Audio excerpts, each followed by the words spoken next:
ये सब मैं अगर सोचूं तो इसमें कुछ दूसरा इशारा है, दूसरा कोई संदेश मिल रहे हैं वॉशिंगटन से, जिसके बारे में हमारी सरकार को समझ के जवाब देना चाहिए। अगर ऐसे वो लोग करेंगे तो हम भी अमेरिकन एक्सपोर्ट्स पे 50% की टैरिफ हमारे तरफ से भी लगाना चाहिए।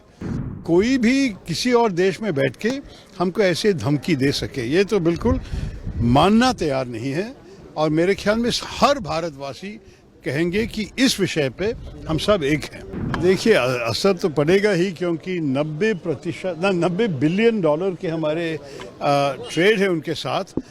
और अगर आप सोचिए कि अभी हर चीज़ 50% ज़्यादा महंगा होगा, तो खरीदने वालों भी सोचेंगे कि भारतीय चीज़ों को क्यों खरीद ले। और आप देखिए कि हमारे जो कंपेटिटर्स हैं, जिस देशों से इस किस्म के चीज़ें अमेरिका को भेजा जा रहा है, जैसे कि वियतनाम, इंडोनेशिया, पाकिस्तान, बांग्लादेश भी, चाइना भी हमसे अगर कम है, तो आप सोच लीजिए कि नेचुरली उनके चीज़ों अगर कम महंगे हैं तो भारत की चीज़ बिक नहीं जाएगी अमेरिकन मार्केट में। दूसरी चीज़ जो अन्याय है, ये जो एक्स्ट्रा 25% जो ऐड किया, जो ट्रंप ने कल बताया था, ये है क्योंकि हम रशिया से पेट्रोलियम प्रोडक्ट्स, नेचुरल गैस और ऑयल खरीद रहे हैं, लेकिन चाइना हमसे करीब डबल रशिया से खरीद रहे हैं, और उनको 90 दिन दिया गया है, हमें सिर्फ 3 हफ्ते दिया गया है। ये सब मैं अगर सोचूं तो इसमें कुछ दूसरा इशारा है, दूसरा कोई संदेश मिल रहे हैं वॉशिंगटन से, जिसके बारे में हमारी सरकार को समझ के जवाब देना चाहिए। अगर ऐसे वो लोग करेंगे तो हम भी अमेरिकन एक्सपोर्ट्स पे 50% की टैरिफ हमारे तरफ से भी लगाना चाहिए। ये नहीं है कि कोई भी किसी और देश में बैठ के हमको ऐसे धमकी दे सके, ये तो बिल्कुल मानना तैयार नहीं है। और मेरे ख्याल में हर भारतवासी कहेंगे कि इस विषय पे हम सब एक हैं। आपको महत्वपूर्ण बात कहा कि 50% भारत को भी रेसिप्रोकल टैरिफ लगाना चाहिए। रेसिप्रोकल तो उनका ही लफ्ज़ है, वो खुद कह रहे हैं कि रेसिप्रोकल है।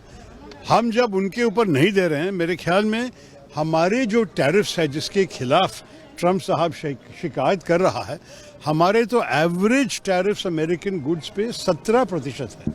तो अगर आप सोचेंगे कि 17% के बदला वो लोग 50 कर रहे हैं, तो हम क्यों 17 पे रुके? हम भी 50 तक कर सकते हैं।